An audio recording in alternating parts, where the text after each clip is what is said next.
the IRS has ramped up the efforts to subpoena the centralized currency exchanges, so the crypto exchanges, for the information about the non-compliant taxpayers. So what they've been doing is they're paying attention to who's trading currencies.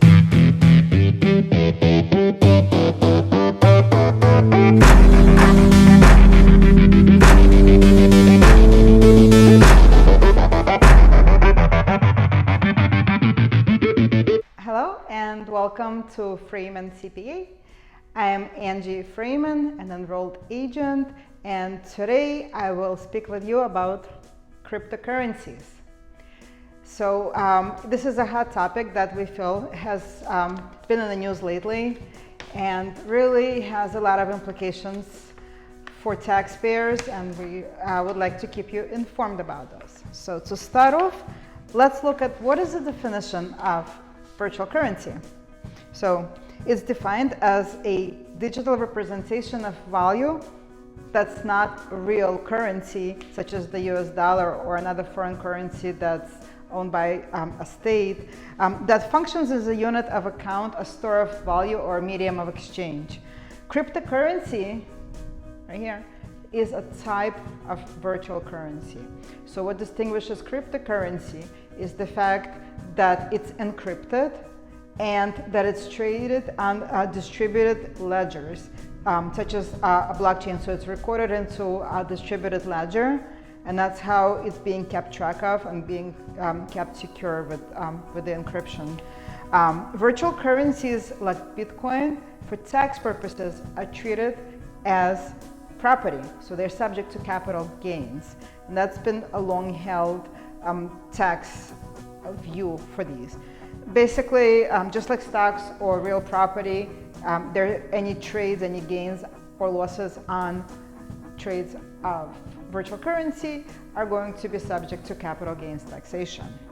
So what has changed lately? What's been in the news? So there's actually a couple of things that are going on. One of the things that we wanted to let you know about is that the IRS has ramped up the efforts to subpoena the centralized currency exchanges, so the crypto exchanges, for the information about the non-compliant taxpayers. So what they've been doing is they're paying attention to who's trading currencies, and the past couple of years you were required to report on your tax return whether you've traded your currencies or whether you received, sold, exchanged virtual currencies.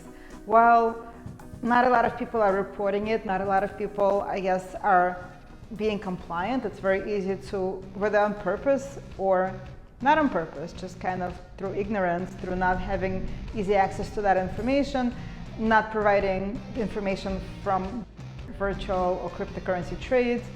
So what the IRS is doing is it subpoenas the large exchanges for information on who's trading through them, and then they get that information, and what happens next is they send these really unpleasant letters that come out to the taxpayer saying, hey, it kind of looks like you forgot to include some of the information from your trades.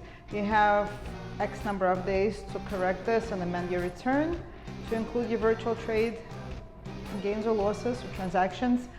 And if that gets ignored, then the next step is basically getting an audit of your tax return, where typically the agent will look for the past 3 years at your gains or losses on cryptocurrencies, as well as the rest of your return. And that's as long as there's no fraud suspected, and if there is suspected fraud, then they can go back indefinitely. So not something that taxpayers would like to see, but that's one thing, is that additional IRS scrutiny. Another thing that's been kind of hitting the news very recently is President Biden's 2022 budget proposal. And that takes aim at significant new crypto reporting requirements. So they're basically trying to make it similar to cash transactions. And the reason for that new reporting requirement pushed by the administration is to be a source of additional funding for the government. That's meant they're projecting a certain amount of additional tax revenues to come into the Treasury, and that's supposed to offset, help pay for some of these huge economic undertakings that are also outlined as part of the proposed budget.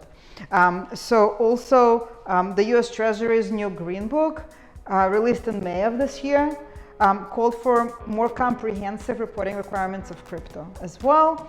And basically they're trying to make it, as I mentioned, similar to cash transactions, where anything over $10,000 worth of USD in cryptocurrency would be required to be reported. And there's another proposal to any inflows or outflows from a taxpayer's crypto account over $600. So similar to the reporting requirements for the 1099 NEC or 1099 miscellaneous, anything over $600 would be reported. So these are some of the proposals, hasn't been passed yet, but the government is certainly taking a close look at cryptocurrency activity.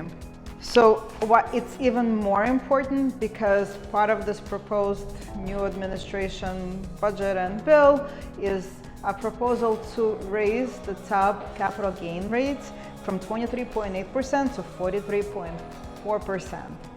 So that's quite a large increase in potentially taxing these gains on the crypto income.